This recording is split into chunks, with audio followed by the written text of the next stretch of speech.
የደቀንሽውን ቋት አብሽው ዱቄት ሳይሞላ ተደፋ እንደማምንሽ ባላመንሽኝ ምን ነው ድራሼ በጠፋ እናም እምዬ እናቴ አንድ ሆነሽ መልፊቴ ራእይሽ ቅዠት ሆኖ ከሚቀር ጥላሽን ገፎ በሸንጎ አመድ ከሚጥለኝ ልብሽ ጸጸት አትርፎ አምሳለንጎቻ ከንፈርሽ ከሚስም እኔን አቅፎ ሲሳይ ወመድህን ጡትሽ ትን ባለኝ ተወትፎ ወይ በጨነገፍኩልሽ ውሃዬ በቀረ ሰፎ ጃንሆይ ሃይማኖት እየጠፋ ነው። ጀስዊቶች በገቡበት ሀገር ሁሉ ያልተገለበጠ መንግስት፣ ያልተናወጠ ሀገር፣ ያልተለወጠ ስርዓት አለመኖሩን ከኔ የበለጠ ጃንሆይ ያውቃሉ። ወጣቱን ትውልድ አዳሪ ትምህርት ቤት ሰብስበው እያስተማሩ ነው። አስተማሪዎች ደግሞ የሌላ ሀገር ዜጎች ናቸው።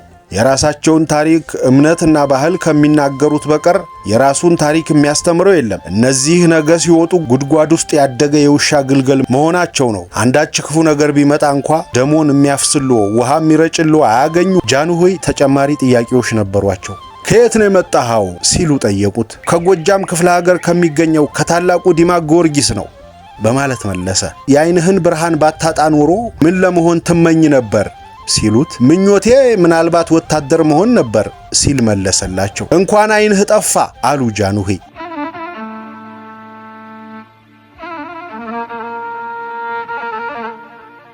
ጣና ይስጥልን ሀብል ተረክቤት የላይኛውን ደፍኖ የውስጤን አበራልኝ ከታላቁ ሊቃውንት ካለቃ ያሌው ታምሩ የሕይወት ታሪክ የተቀነጨበ ጽሑፍ ከአምስተኛው ጉባኤ ያለቃ የማነ ብርሃን ተረቦች እና ትችቶች የሻው ተሰማ የኮተቤው መቀነትሽን አጥብቂ ድንቅ ለናት የተቸረ ግጥም ልናጋራችሁ ወደናል። ይህንን ቪዲዮ እየተከታተላችሁ ያላችሁ ቤተሰቦች ቻናሉን ሰብስክራይብ በማድረግ እንድታበረቱን ስንል በአክብሮትና በፍቅር እየጠየቅን ነው። ስለምታደርጉልንም ሁሉ በማመስገን ትረካችንንም በየሻው ተሰማ መቀነትሽን አጥብቂ በሚለው ድንቅ ግጥም እንጀምራለን። ይህንን ግጥም እባካችሁ ለእናቶቻችሁ ጋብዟቸው ማለት እንወዳለን።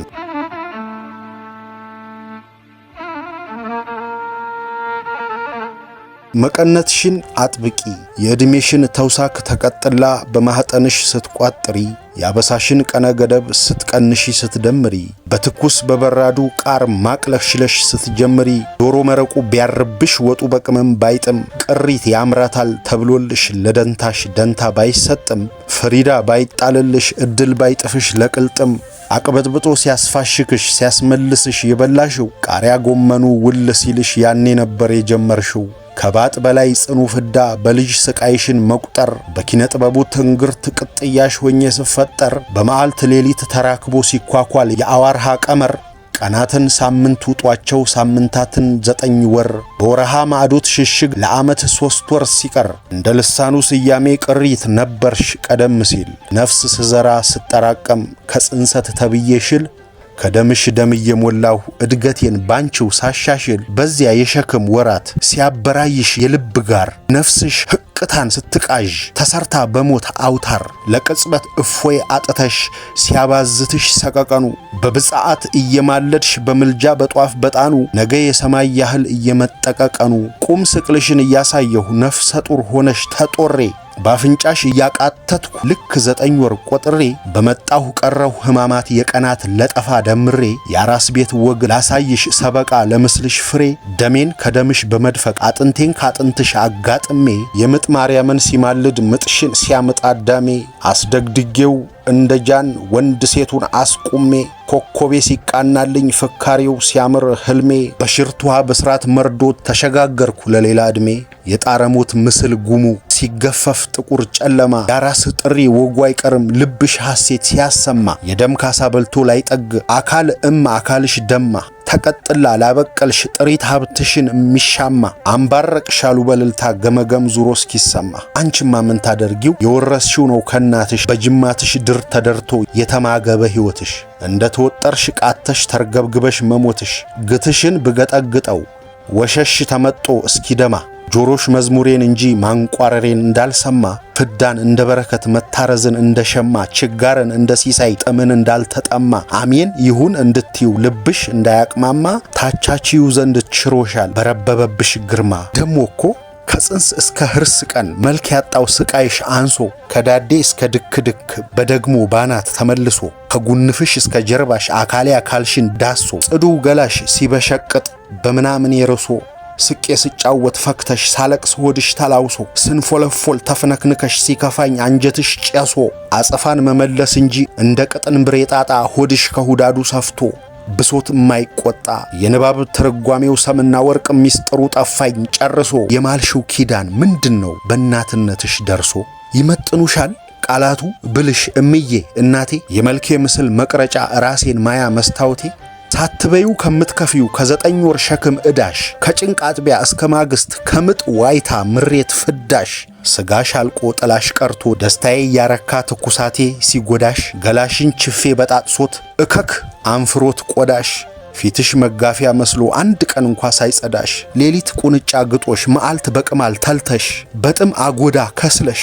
በጠኔ ጣር ተላግተሽ የእርሜን እንጥፍጣፊ ለኔ ወተትሽን ግተሽ ራስሽን ለኔ መግበሽ አንቺን አሮብሽ ጎመን የ9 ወር ሸክም ፍዳው ሳይበቃሽ የምጡ ጣመን የሐሩሩ ንዳድ አንፍሮሽ ጽልመት አውሮሽ ዳፈን ደቂቁ ሊቅ ተብዬ ትሩፋትሽ ሰው እንደሆን የዋተትሽበት ሚስጥር መስታወቴ ምን ይሆን አያንቺም እየናቴ አንድ ሆነሽ ምዕልፋቴ ስገጠግጠው ስጋሽን እስኪነጥፍ የወረረሽ ጠል በጀርባሽ አሞላቀሽ ስትይ ትከሻሽ እስኪገነጠል ጭኖችሽን ዱካ አድርጌ በደረትሽ ስንጠለጠል አንቺ በለፋሽበት እኔ ደልቶኝ ስቀማጠል ለግብርሽ የሚመጥን መስታወቴን ማልበል ለዚህ ውለታሽ አጸፋ እናት ይልሻል አገሩ እኔም እናቴ ብልሽ መች ሊመጥንሽ ዳሩ ለማንም ባልቴት እንስት ከተቸረ እንደዋዛ ህብረ ቀለሙን አዋይቦ ካደረገብኝ ደብዛዛ አሕዛብም ብሆን አዋማ ሰልሳላ ማተቤን በጥሼ እንደ ናቡከደነጾር ሳር ብበላ ጎንብሼ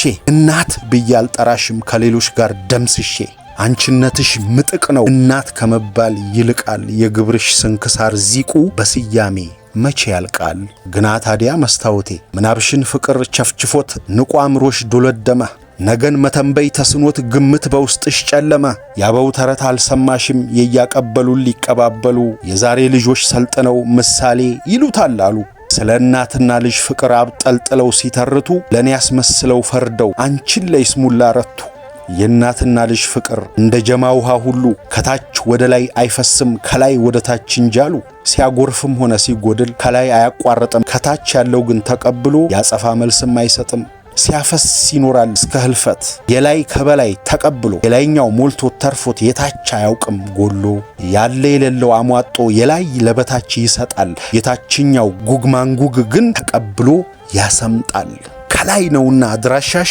አንቺም እንደ ጀማ ውሃ የቤዛነትሽ ወሮታ የተለገሰሽ አማሃ ጠፍቶብሽ ከሆነ ሚስጥሩ ነገ ቢመለስ ብለሽ ጉድ ተቀብጥረሻል እሙ የማን ያለህ ትያለሽ ያኔ ሳንሆልልሽ በኮልታፋው ልሳኔ በጦም አንደበቴ ልቦናዬ ቂም ሳይደቅል በፍቅርሽ ፍቅር ላበቅል ጠርቻ አልጠግብም ነበር ስምሽን መስታወቴ ሲያልፍ ተረት ይመስላል አንቺም ብዬ እንደምወድ እንደምጦር ስገዘት ቃሌ ስለታም ነበር ያላጠቆረው ዝገት ትንቢት በጨቅላ ምናብ በኩሸት ግነት ከስቼ እንደ መድረክ መነባነብ ስተርክ አስፋፍቼ ሆድሽ ብሽ እንዳይለው እህል ውሃን አስማምቼ ምች እንዳይጋረፍሽ የድባብ ምጽላል ገዝቼ ቆፈን እንዳይጎዳብኝ ፀሐይ በሰፌድ አግብቼ እጦርሻለሁ እል ነበር የቅዱሳን ስም ጠርቼ መስከረም በቀልድ አይጠባም ከፈጩበት የጋፉበት የመሰልሽበት ተስፋ ከምድር ላቆየሽው ብድር አቁረሽ ከሆነ አጸፋ የደቀንሽውን ቋት አብሽው ዱቄት ሳይሞላ ተደፋ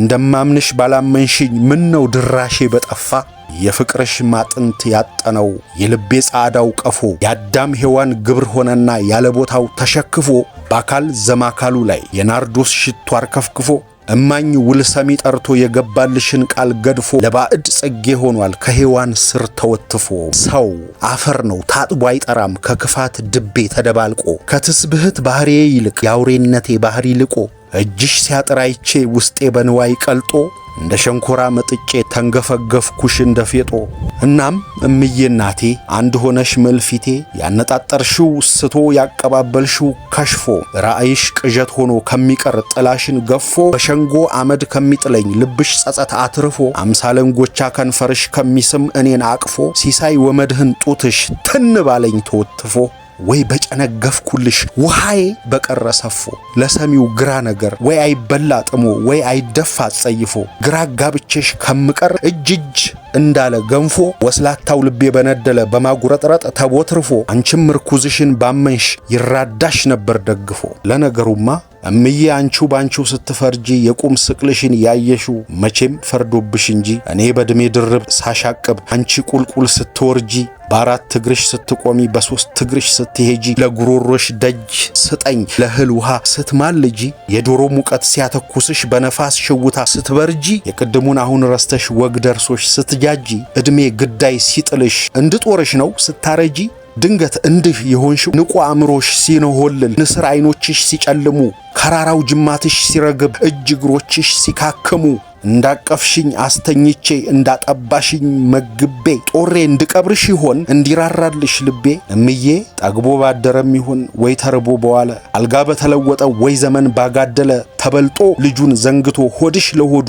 እንዳላለ ልብሽ እንዳልሾከተ ግብርሽ እንዳልታጎለ ትልቅ ትንሹ ዋቢሽ ነው ከኔ ነው የጎደለ ዶሮና ጫጩት ልብ ይሏል ጩጩጩጩጩ እያሉ በክንፏ ተከልለው ያፏን ነጥቀው እንዳልበሉ ራሳቸውን ባከል ብልጥ ሲሉ በየፊናቸው ኮብልለው ትተዋት ኮበለሉ ወላዲ ፍረደኝ ብለሽ ባይዋጥልሽም ቅሉ ባንቺ ልቀት በኔ ድቀት ፍቻ አይገኝም ቃሉ ለኔ በስቶ ላንቺ ያንሳል እናትና ልጅ መባሉ እንግዲህ መስታወቴ ምኞትሽ አልባ ሆኖ የመሃን እድል ካስቸረ እንደ ሾኮኮ ጸሎት ፍጻሜው ካላማረ ሆድሽን ሆድ አስብሽው ልጄን ብለሽ አትነፍርቂ ውላጅሽ ገደል ይግባ መቀነትሽን አጥብቂ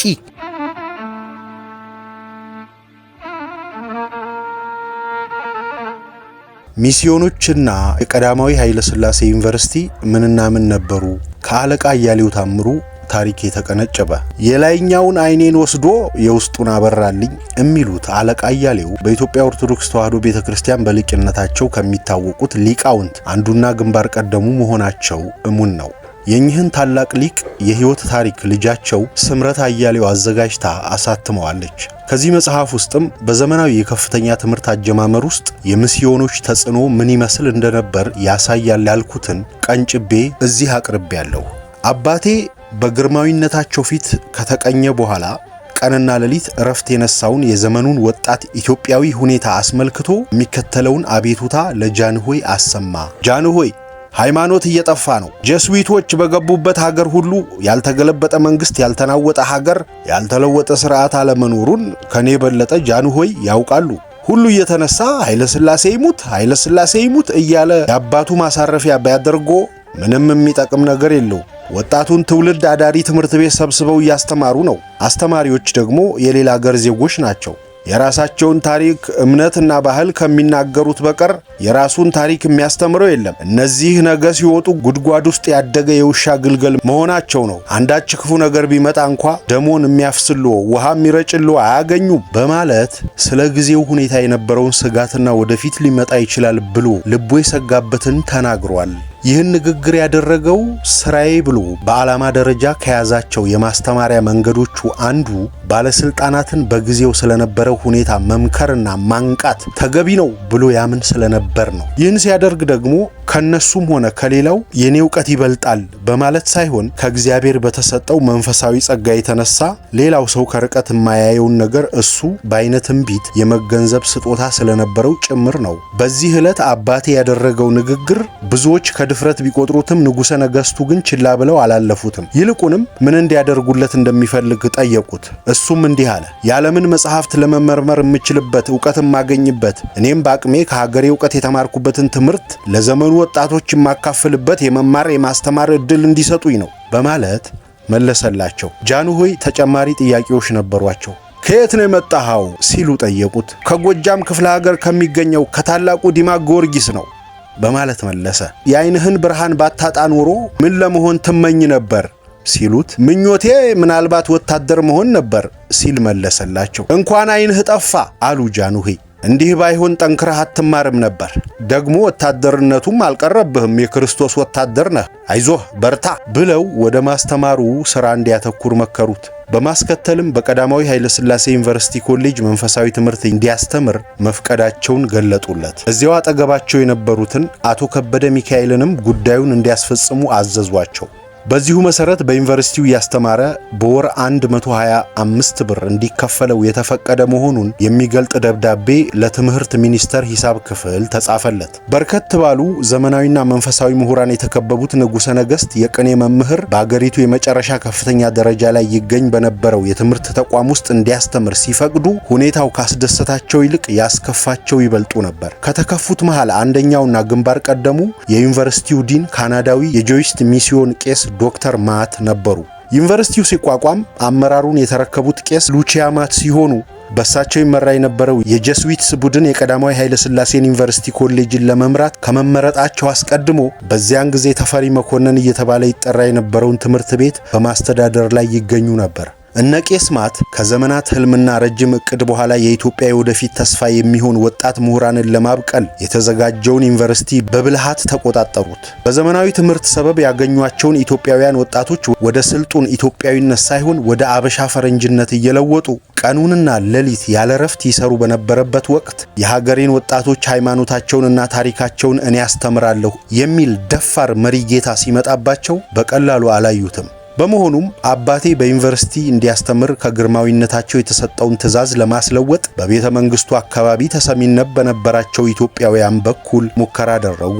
መሪጌታ እያሌው ወታደሮችን እንጂ ተማሪዎችን ማስተማር የለበትም እስከ ማለት የደረሱ ሰዎች ነበሩ። በጃንሆይ ፊት ተቃውሟቸውን የገለጡ በእምነታቸው ጄስዊስቶች የሚመስሉ ዘመናዊ ትምህርት የተማሩ ኢትዮጵያውያን ምሁራንም ነበሩ። ነገር ግን የንጉሠ ነገሥቱን ትዕዛዝ ማስለወጥ አልቻሉም። በመሆኑም ዩኒቨርሲቲ ኮሌጁ ሳይወድ በግድ ማስተማሪያ ሰዓትና ቦታ ስለፈቀደለት በግንቦት ወር 1949 ዓ.ም ማስተማር ጀመረ። ከአንድ ወር በኋላ የማስተማሪያ ጊዜ ስለተሻማህብን በቀኑ ክፍለ ጊዜ ያንተን ትምህርት ማስተናገድ አንችልም፣ ከፈለክ ማታ ማታ እየመጣህ ማስተማር ትችላለህ አሉት። እሱም በተሰጠው ጊዜ መጠቀምን ስለመረጠ ማታ ማታ ማስተማሩን ቀጠለ። በርቱ አንደበቱና በተብራራ ትምህርቱ የተማረኩት ወጣት ኢትዮጵያውያን ትምህርቱ ከቀን ወደ ማታ በመለወጡ አልተከፉም፣ አልቀሩምም። እንዲያውም ወደ አዳዲስ ሃይማኖት ተወስደው የነበሩ ሁሉ እየተመለሱ ትምህርቱን በከፍተኛ ንቃት መከታተል ጀመሩ። አንዱን እየሳበ ከቀን ወደ ቀን እየበረከቱ ጉባኤውን አጠናከሩት። ከዚህም የተነሳ የተመደበላቸው 45 ደቂቃ አልበቃ እያለ እስከ ምሽቱ 4 ሰዓት ድረስ ማምሸት ይጀምራሉ። የማታው ክፍለ ጊዜ ካሰቡትና ካቀዱት ውጭ የሆነ ውጤት ያስከተለባቸው እነ ቄስ ማት አባቴ 1 ዓመት ካስተማረ በኋላ ደግሞ ሌላ ነገር አሰቡበት። ዩኒቨርሲቲ ኮሌጁ በ1950 ዓ.ም የክረምት ረፍት ተዘግቶ ቆይቶ ሲከፈት አባቴ የሚያስተምረው መንፈሳዊ ትምህርት ከዋና ዩኒቨርሲቲ ኮሌጅ ግቢ ወደ ምህንድስና ኮሌጅ እንዲዛወር መወሰኑን ነገሩት። የምህንድስና ኮሌጁ በዛን ጊዜ ተግባረድ ከፍተኛ ሁለተኛ ደረጃ ትምህርት ቤት ግቢ ውስጥ ይገኝ ነበር። በ1951 ዓመተ ምህረት የትምህርት ዘመን መጀመሪያ ላይ አባቴ ከዩኒቨርሲቲ ኮሌጁ የተሰጠውን ትዕዛዝ ተቀብሎ ወደ ምህንድስና ኮሌጅ ሄደ። ኮሌጁን የሚመሩት አሜሪካዊ ዘንድ ቀርቦ ስራውን ለመጀመር ሲያነጋግራቸው ከምሽቱ 1 ሰዓት ጀምሮ 45 ደቂቃ የሚቆይበት ክፍል እንደሚሰጡት ነገሩት። የሱን ትምህርት የሚፈልግ ተማሪ ካለ ገብቶ ቢማር ተቃውሞ እንደሌላቸው ገልጠው እሳቸው ግን የሚማሩ ተማሪዎችን እንደማይመድቡለት አሳወቁት። ተማሪ ሳይመደብልኝ ማንን ነው ማስተምረው ብሎ ቢጠይቃቸው ክፍል ስጠው እንጂ ተማሪ መድብለት አልተባልኩም የሚል መልስ ሰጡት። ትዕዛዛቸውን ተቀብሎ ወጣ። ምናልባት የሚመጡ ተማሪዎች ባገኝ ብሎ በተሰጠው ጊዜና ቦታ ጠበቀ። ለተማሪዎቹ ስለ ሁኔታው የተገለጠላቸው ነገር ስላልነበረ ወደሱ ክፍል የሚመጡ ተማሪዎች ሊያገኝ አልቻለም። ስለዚህ ለተወሰኑ ቀናት በተሰጠው ባዶ ክፍል ውስጥ ቁጭ ብሎ የሚመጡ ተማሪዎች ሲጠብቅ ያመሽና የተመደበለት ሰዓት ሲያልቅ ወጥቶ ይሄድ ነበር። የትምህርት ቤቱ አስተዳደር ለተወሰኑ ቀናት ሁኔታውን ሲከታተል ከቆየ በኋላ ወደ አንተ ክፍል የሚመጣ ተማሪ ስለሌለ ወደ ግቢው መግባት አያስፈልግህምና ከዚህ በኋላ እንዳትመጣ ብሎ ወደ ግቢው እንዳይገባ በጥበቃ ሰራተኞች አሳገደው። እሱ ግን እንዲህ አሉኝ ብሎ አልቀረም። በተመደበለት ቀንና ሰዓት ወደ ትምህርት ቤቱ እየሄደ ከግቢው ውጪ ቆምና ልክ 45 ደቂቃዋ ስታልቅ ተመልሶ ይሄድ ነበር። ይሄንን ትዕይንት በተደጋጋሚ ሲከታተል የነበረ አንድ ተማሪ ትኩረቱ ተሳበ። ይሄ ሰው አስፋው በላይ የተባለ የተግባረ ዕድ ተማሪ ቤት ተማሪ ነበር። ተማሪው ሁኔታው ስላስገረመው ከዕለታት ባንዱ ቀን ጠበቀው። በሰዓቱ መጥቶ ከበሩ አጠገብ ሲቆም ተጠግቶ ሰላምታ ከሰጠው ኋላ ለምን በየጊዜው እየመጣ እንደሚቆም ጠየቀው። አባቴም ንጉሠ ነገሥቱ በፈቀዱለት መሰረት እንደምን ለማስተማር እንደተመደበና ወደ ተግባረ ዕድ ትምህርት ቤት እንዴት እንደመጣ ነገረው። ሆኖም ተማሪዎች ስላልተመደቡለት ማስተማር አለመቻሉን፣ በመጨረሻም ክፍሉን እንደቆለፉበትና ወደ ቅጽረ ግቢውም እንዳይገባ እንዳገዱት ይነግረዋል። በሁኔታው የተገረመው ተማሪ አስፋው ታዲያ በሩ ከተዘጋቦ ለምን አይሄዱም? ለምንስ ይቆማሉ?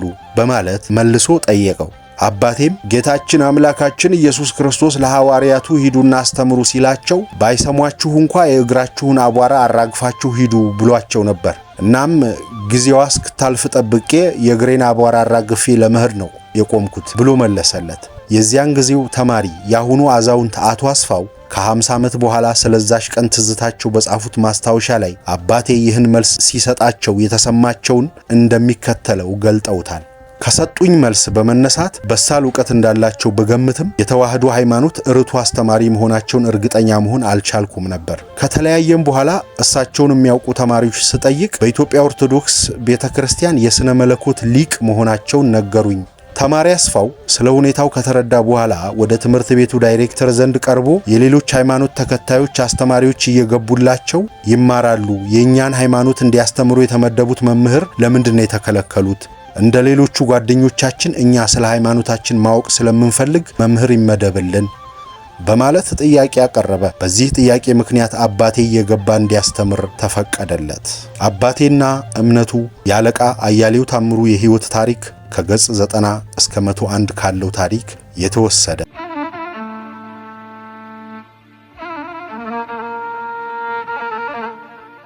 ከአምስተኛው ጉባኤ የአባቶች ጨዋታ የናለቃ የማነ ብርሃን ቅኔያዊ የጨዋታ ተረቦን። አበው የሀገራችን ሊቃውንት በንግግር ለዛቸው የተካኑ በጨዋታቸውም ተራው ሰው ሳያውቅ የሚተርቡና የሚተራረቡ አባባሎቻቸው በአእምሮ ላይ የሚጻፍ እንጂ የማይዘነጋ ነበሩ ናቸው። የሚያዩትንና የሚታዘቡትን ነገር ሁሉ በጨዋታና በቀልድ እያዋዙ የሚገልጹበት ስልት ልዩ ነው። ይሄንንም አለቃ ገብረሃና አምስተኛው ጉባኤ ብለው እንደሰየሙት መጋቢ አእላፍ መክብብ አጥናው አምሰትኛው ጉባኤ የሚል ርዕስ በሰጡት በመጀመሪያው መጽሐፋቸው አብራርተው ገልጸውታል። ለማሳያም የሚሆኑ አለቃ ገብረሃናን የመሰሉ ሊቃውንት ሞልተዋል። ከነዚህም መካከል አለቃ የማነ ብርሃን አንዱ ናቸው። አለቃ የማነ ብርሃን በጎንደር ፊት በር ሚካኤል በተለይ ፋኖ ተብሎ በሚጠራው አቋቋም ምስክር የነበሩ ናቸው። ታላቅ ሊቅና ንግግር አዋቂ ሲሆኑ በሰውነታቸው ቅርጽ ጉዳት የደረሰባቸው ነበሩ።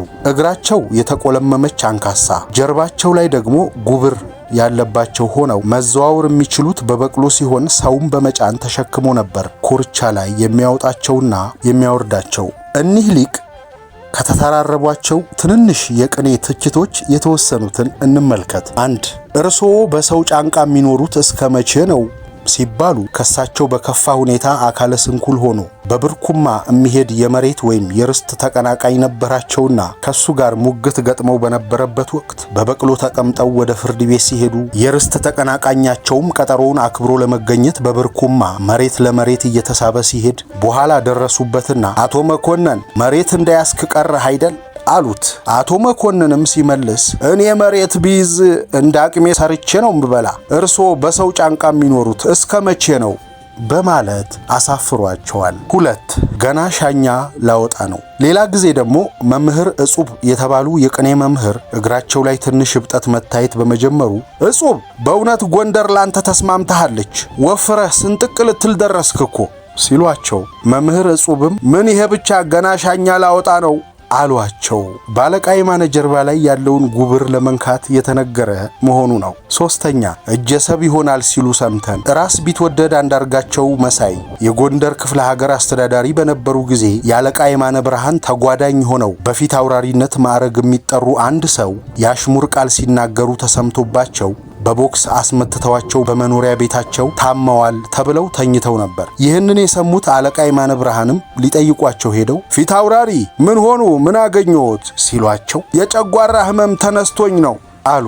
አለቃ የማነ ብርሃን በፊት አውራሪ ላይ የደረሰውን ያውቁ ስለነበር እሱስ በቀላሉ ሚድን ነው፣ እኛ ግን እጀሰብ የሰው እጅ ይሆናል ሲሉ ሰምተን ደንግጠን ነበር አሏቸው። 4 የመምህር በላይ የቡፌ ግብዣ ዝግጅት። መምህር በላይ የተባሉት የኋላ ሊቀ አላፍ የዘመኑ ሁኔታ የገባቸው አዛውንት ነበሩ። ታዲያ እኚሁ ሊቅ የቡፌ ግብዣ አዘጋጅተው ሊቃውንትን ሲጠሩ አለቃ የማነ ብርሃንም ከተጋባዦቹ አንዱ ነበሩ። ነገር ግን ያ የቡፌ ግብዣ በኢትዮጵያ እምብዛም ያልተለመደ በመሆኑ አለቃ የማነ ብርሃን በአሽሙር ተችተው ተናገሩ። መምህር በላይም የዋዛ ሰው አልነበሩምና አለቃ፣ እኛ እኮ ይሄን የቡፌ ግብዣ ያዘጋጀነው አዲሱን የስልጣኔ አሰራር ለሕዝባችን ለማስተዋወቅ ነው እንጂ እሶ እግር አምጣ ካሉኝ ችግር የለም፣ ከግርምጣ የተሰራ ሞሰብ ሞልቷል በማለት ያችኑ እግር አንካሳነታቸውን በመንካት አሳቁባቸው ይባላል። በአዲስ አበባ ብሂል ግራምጣ የሚለውን ቃል በጎንደር ብሂል እግራምጣ ይሉታልና ነው። 5 አባይ ማደሪያ የለው። አባይነህ የተባለ የባህር ዳር ከበሮ መቺ ደብተራ አለቃ የማነ ብርሃን ከሌሎች የጎንደር ካህናት ጋር ማህሌት ለመቆም ወደ ባህር ዳር ሲመጡ አይቶ ጎንደሮች ሁሉም በአንድ እግር ወደ ባህር ዳር ገቡ መጡ ብሎ አፊዞ ነበርና በሌሊት ማህሌታዊ አገልግሎት ላይ መሪጌታ አባይነህ ከበሮውን ይዞ ሲንጎራደድ አይተው ብድራቸውን ለመመለስ ስላጋጠማቸው አባይ ማደሪያ የለው ግንድ ይዞ ይዞራል አሉት። 6 ሁሉም በአንድ እግር እንዲሄድላቸው ይፈልጋሉ። አንድ ጊዜ መምህር በላይ ሊቀ አላፍ የመንግስት ሰራተኞችንና ባለስልጣኖችንም ሁሉ የሚያሳትፍ የተስካርና ድግስ በገንዘብ ይለወጥ የሚል ታላቅ አውደ ርዕይ የውይይት መድረክ ከፍተው ነበር። በዚያ ጉባኤ ላይ አለቃ የማነ ብርሃን ተቀዳሚ ተናጋሪ ሆነው የጥንቱ ባህላችን ሳይለወጥ በድግስ እንጂ ተስካር በገንዘብ ሊለወጥ አይገባም ብለው ነበረ። ሌሎች ተናጋሪዎች ግን ተዝካር በድግስ ከሆነ አንድ ካህን ለራሱ ብቻ ይበላል ይጠጣል እንጂ ሚስቱና ልጆቹ የሚያገኙት ምንም ነገር የለም፣ በገንዘብ ቢለወጥ ግን በደሞዝ መልክ ተተምኖ ለቤተሰብ ጭምር የሚደርስ ይሆናል የሚል ሐሳብ በሰፊው አቀረቡ። አለቃ የማነ ብርሃን በዚህ በሌሎች ንግግር አልተደሰቱም ነበርና እንደገና ንግግራቸውን ለማጠናከር እጃቸውን ሲያወጡ እርስዎ ቀደም ብለው ድርሻዎትን ተናግረዋልና ሌሎች ይናገሩ። የማዘጋጃ ሰራተኛ የሆነ አንድ ሰው እጁን አንስቶ ግን አለቃ የማነ ብርሃን የሚፈልጉት እኮ ሁሉም በአንድ እግር እንዲሄድላቸው ነው። የአግቦ ንግግር ሲያስቅባቸው ገና አሁን አገኘኸኝ ክንዴ አሉ አለቃ። 7 አይኸው ሲያቀራራ አለቃ የማነ ብርሃን ወደ አዲስ አበባ መጥተው 4 ኪሎ አካባቢ በሚገኘው የባለወልድ ቤተክርስቲያን ማህሌት ለመቆም ሲገቡ ሊቃውንቱ ቅኔ ማህሌቱን ሰፍተው ይዘውት የጎንደርን ቀለም ለመናገር እድል ስለተነፈጋቸው አዬ ሸዋ የአርበኛ አገር አይኸው ሲያቀራራ በማለት መተቸታቸው ተሰምቷል። 8 እግር ዘወርዋራ። እዚያው ጎንደር ሲማር የነበረ አንድ የሸዋ ተወላጅ ሰው ግን አለቃ የማነ ብርሃን የሸዋን ሊቃውንት ደረጃ ዝቅ በማድረግ ሲተቹ ሰምቶ አለቃ መቼም እግር ዘወርዋራ ስለሆነ አንድ ቀን ወደ አዲስ አበባ ሄደው የሸዋን ሊቃውንት ማየተው አይቀርም ብሎ ነበር። ፍሬ ነገሩ ያለው እግር ዘወርዋራ ከሚለው ቃል ላይ ሆኖ ያቺው እግራቸው በመቆልመም የተዘዋወረች መሆኗን ለማሳየት ነው። 9 ኧረ በተሰቀለው ይሁንብህ። አለቃ የማነ እንኳንስ ለባዳ ለቤተሰባቸው እንኳ ምህረት የለሽ ተራቢ በመሆናቸው የገዛ ወንድማቸውንም አይነ ስውርነት ለመግለጥ አንተ ዝም ብለህ አብርሆን ለአይንትየ አይኖቼን አብራልኝ የሚለውን መዝሙር ድገም ብለዋቸው ነበር። ወንድማቸው የዋዛ ሰው ስላልነበሩ በሰጡት መልስ ከአለቃ የማነ ብርሃን እግሮች አንደኛዋ አጥራ ወደ ኋላ የተሰቀለች መሆኗን ለመግለጥ ኧረ በተሰቀለው ይሁን አንተ ሰው ተወኝ ባክህ አሏቸው። 10 ይቺ ሸራፋ ደጋገመችኝ። መምህር የኔታ ክፍሌ የሚባሉ የመጀመሪያ የባታ አቋቋም ምስክር የነበሩ ናቸው። ታዲያ በብህትውና የሚኖሩ የጸሎት ሰው እንጂ ዋዛ ፈዛዛና ቧልት ወይም ተረብ የሚወዱ አልነበሩም። ከዕለታት አንድ ቀንም አለቃ የማነ ብርሃን ባሉበት ግብዣ ላይ ተገኝተው በሸራፋ ጽዋ ጠላ ተቀርቶላቸው ጎንጨት እያሉ ሲያዳምጡ አለቃ የማነ ብርሃን በአግቦ ሲነኳቸው ለእኔ ጎንደር ክፍሌ አይደለም ክፍሌ የሰው አገር ነው በማለት መምህር ክፍሌ የሸዋ አገር ሰው የቡልጋ ተወላጅ እንጂ ጎንደሬ አለመሆናቸውን ይገልጣሉ። መምህር ክፍሌም ሳይወዱ በግድ መልስ ለመስጠት ተነሳስተው ሳለ አስተናባሪው ይጠጡ እንጂ የኔታ አንድ አያዝም እኮ ሲላቸው እሺ ወንድም አለም ይቺ ሸራፋ ደጋገመችኝ እኮ አሉ። የአለቃ የማነ ብርሃንን አካል ጉዳተኝነት መግለጣቸው ነበር። እንግዲህ በዚህ አይነት አለቃ የማነ ብርሃን ለሌሎች ሁሉ ምረት የለሽ ሲሆኑ እሳቸውም ደግሞ በአካል ጉዳተኝነታቸው ለተቺዎች ምሁራን ሁለንተናቸው የተጋለጠ ነበር። እንዳለቃ ገብረሃና እልህኛ ሆነው እከሌ ይቀየምብኛል ሳይሉ እንዳገኙ በማንኛውም ሰው ላይ የሚሰነዝሩት ትችት አጸፋው ተመልሶ በራሳቸው ላይ ሲንከባለልባቸው ይበልጥ ተጎድተዋል።